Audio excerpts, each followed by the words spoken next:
Hi, I'm Chris Hampton and Champ I am, and I just want to talk about a topic today about basically learning how to put fear in its place. Now, when I say fear, a lot of times what comes is the cliches of false evidence that appears real, or that fear is something that what is it? I forget one of the other acronyms that are popular, but when we talk about fear, we make it look like it's a false evidence that appears real. Let's just take that definition right there: false evidence appearing real. A lot of times, the things that we fear are real.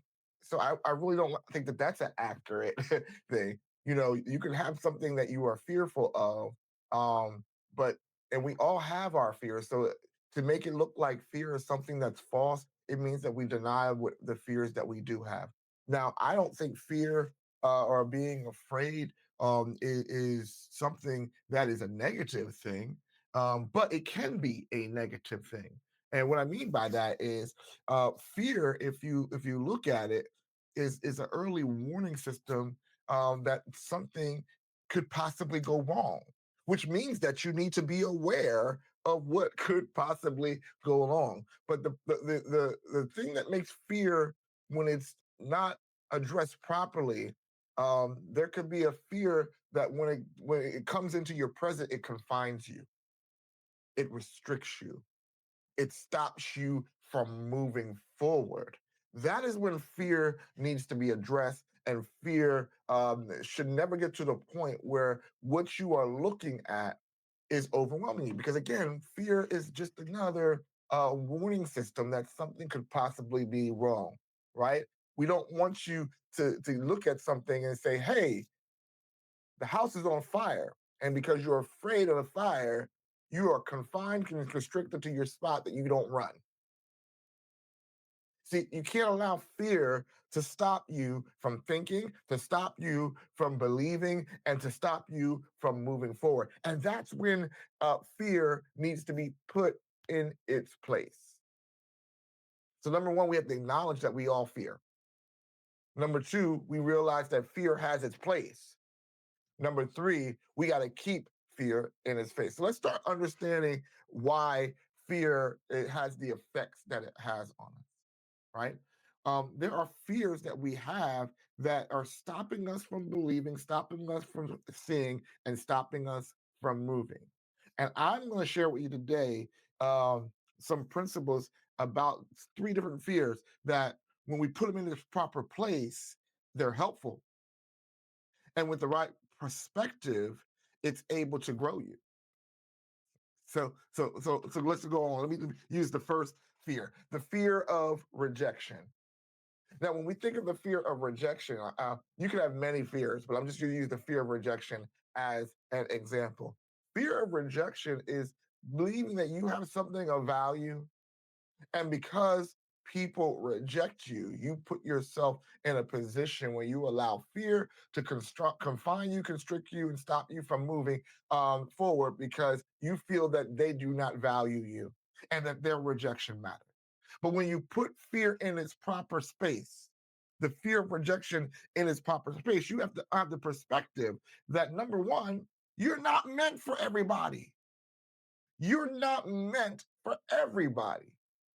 And when you are afraid of being rejected, and you put all that fear of being rejected because you're thinking that people around you are the people that you want to be received by, but they're not meant for you because you're meant to be around the certain people.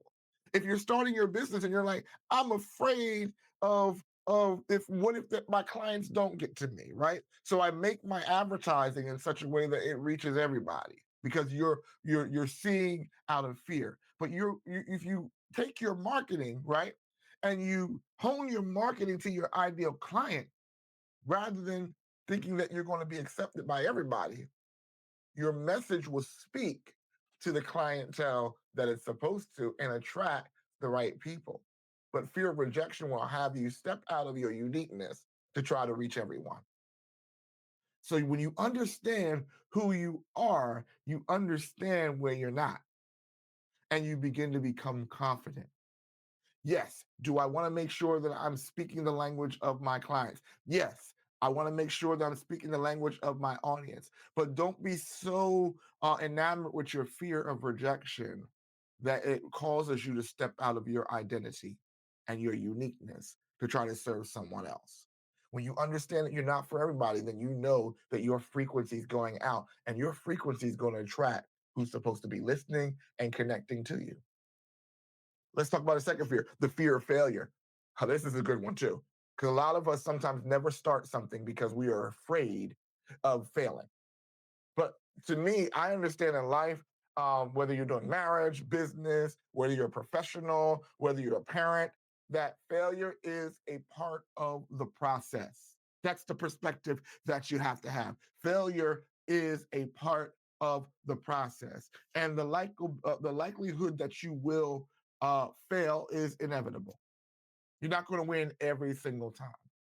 But there is a difference because some of you are looking at failure as an identity instead of a process issue. Being a failure is saying that I am a failure. There's a difference of saying I am a failure and I have failed. One is making you an identity statement. I am a failure. And have you ever had that person, I can hear it right now, that had a parent says, you're no good. You're always like your daddy. You're always like your deadbeat mommy. You're always like such and such. You will never be, you'll never be, you'll never be. And all of a sudden it's in your head and you're looking at yourself and you wake up every day that I can't go for that promotion because I'm a failure. Who's going to hire me? Nobody's going to want me. And you now are in this downward spiral. That failure, the identity has took you through. But when you understand that failing as a part of the process, if it's part of the process, and it means saying that there's something in the process that I am doing wrong, then that's something that can be course corrected. It's something that if I can find out what I'm doing wrong and correct it, I'll be right. So when you understand that it's not an identity, but it's an error in the process, I understand that if I can fix the process, I'll no longer fail.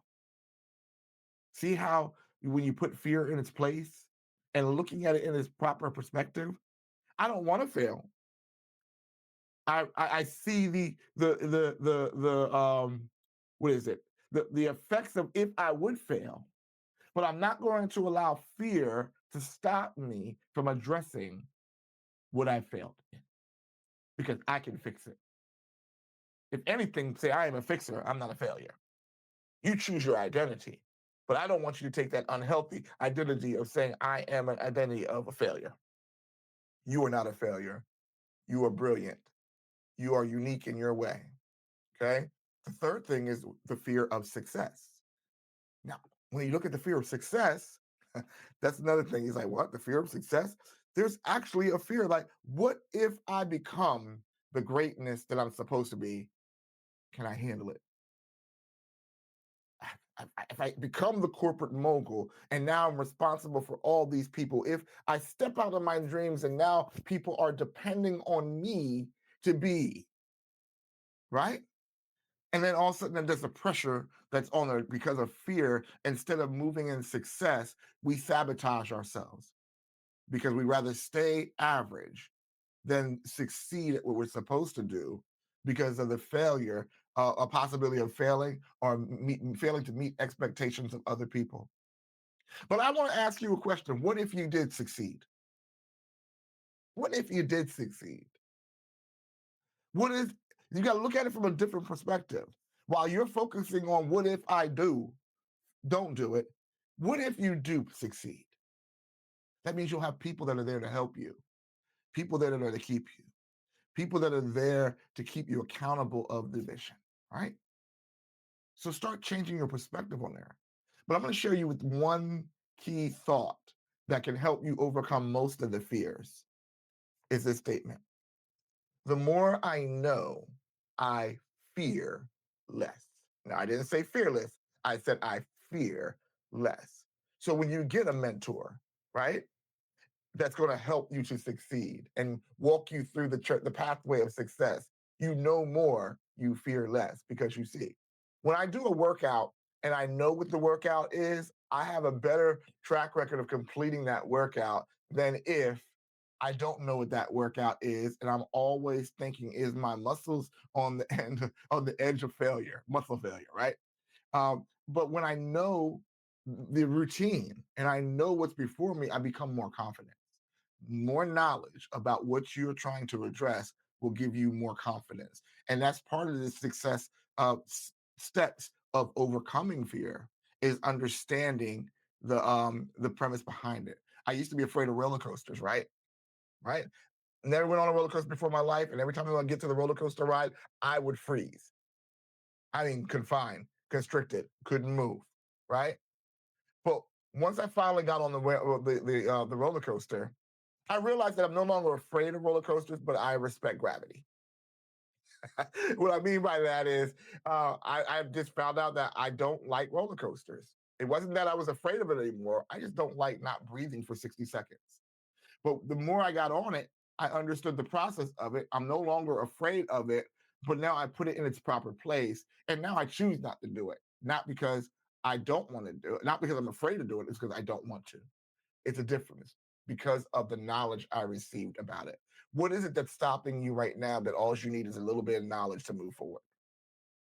Are you allowing your fears to stop you from becoming great? I need you to put your fears in their proper perspective and do like I just did with these fears, with all your fears. And remember this, the more you know, you fear less. So get the knowledge to get you grow so you can put fear in its proper place.